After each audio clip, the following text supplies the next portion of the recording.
بسم الله الرحمن الرحيم. سيداتي انساتي سادتي اعزائي احبائي في كل مكان، طيب الله اوقاتكم بكل خير. مشاهدينا متابعينا مستمعينا من كل ارجاء الوطن العربي الكبير، هنا من مدينة الملك فهد الرياضية بالطائف، هنا ختام دور الثمانية، هنا سيكتمل عقد الأربعة الكبار لمسابقة كأس الملك سلمان للأبطال. الليوث يستضيفون أصحاب السعادة، الشباب السعودي في مواجهة الوحدة الإماراتي، الليث في مواجهة العنابي في مباراة منتظرة وفي مباراة مرتقبة بحول الله تعالى نشاهد فيها المتعة والإثارة بعد دقائق من الآن هنا في هذا الملعب وهنا في هذا الحضور الجماهيري الذي يتواجد هنا في أرضية الملعب، وبحول الله تعالى نشاهد مباراة تليق باسم الفريقين.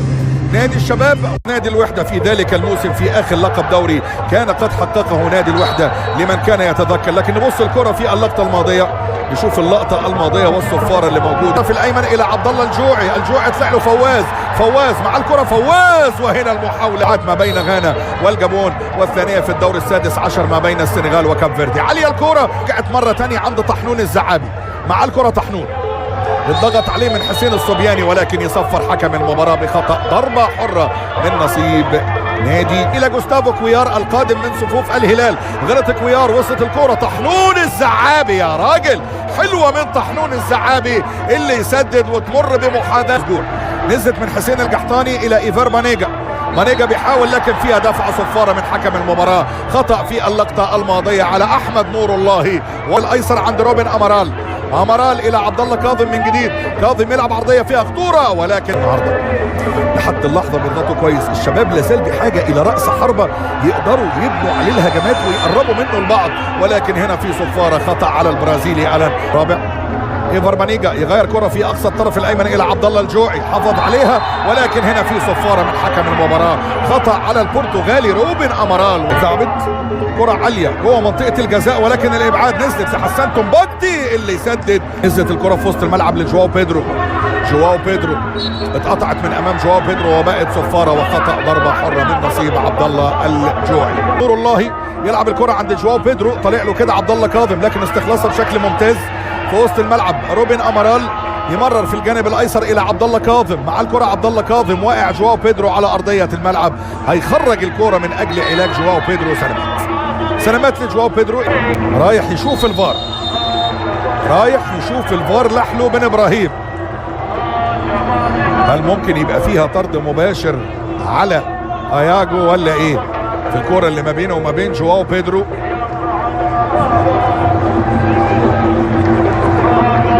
الايمن حسين القحطاني لايفار مانيجا، يا لعيب الجوعي عرضيه الى هتان، ولكن تألق من علاء زهير ومن دفاع نادي الوحده. وفي هتان بهبري يلعب لايفار مانيجا لهتان، عرض من جديد الى جواو بيدرو يسدد، ولكن الكره عاليه على الارض والى خارج ارضيه الملعب، والى ضربه مرمى من نصيب نادي الشباب. جوانكا لعب العرضية، جوانكا محاولة عند جواو بيدرو، ولكن تدخل كده ما بينه وما بين حسان تومباكتي، يصفر حكم المباراة بخطأ ضربة حرة وانذار على جواو بيدرو. ياخد انذار للتدخل القوي اهو في الدقيقة 38 على جديد الى ايفار مانيجا مراوغة، يا لعيب وطحنون الزعابي كده على الثابتة، خدوا الواحدة والثانية وطحنون اعاقوا. طحنون الزعابي اهو لعب كرة حلوة عند احمد نور الله بالعرض، يا ولد عدى يا ولد خطورة، ولكن هنا بقى صعد الهلال وصعد الشرطة العراقي وصعد النصر، وننتظر رابع الكبار. انذار كده مع بداية شوط اللقاء الثاني، والانذار من نصيب عبد الله كاظم. هنا ألان يلعب الكرة لروبن أمارال، يلعب عرضية عالية، ولكن هنا الكوري الجنوبي كيم سونج جيو يطلع يمسك الكرة بتاعته بثبات. من جديد ادي الكرة لاحمد نور الله اللي يسدد، خبطت في الدفاع، هنا فواز، ولكن فيها خطأ على عبد الله كاظم وضربة حرة.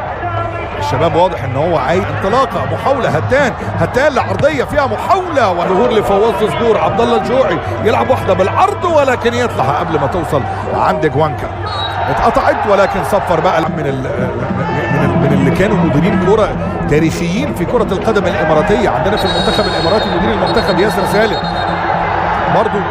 برضو وانا ايه حكايتي كل ماتش علق عليه يبقى فيه خناقات كده واكشن وده يضرب في ده وده يزق في ده وده يوقع ده. في ايه يا جماعه؟ الى روبن امارال عايز يلعب بالعرض، لعب بالعرض لكن لمين ايمن الى افتنديل اللي يلعب عرضيه حلوه، عدت الكوره ومرت لكن الجوعي كسرها الجوعي لروبن امارال، خبطت الكوره في قدم فواز صقور نزلت عند جواو بيدرو ولكن يصفر حكم المباراه فيها رايه تسلل.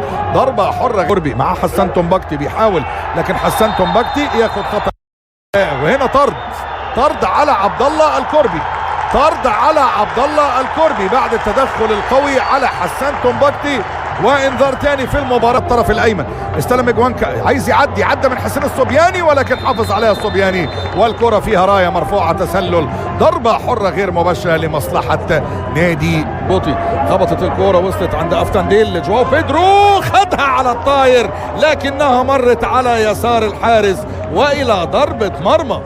اهي كرة خطيرة من جانب الوحدة كان ممكن تخلص بهدف لكنها مرت. جوانكا يحافظ على الكرة، جوانكا عند جواو بيدرو يسجل الأولى وجواو وكيم ويسجل جواو بيدرو يا ولد بقوة كده يحطها في نص المرمى ويسجل. نيجا والشمسي بيتقدم بانيجا ويسجل هو الثاني.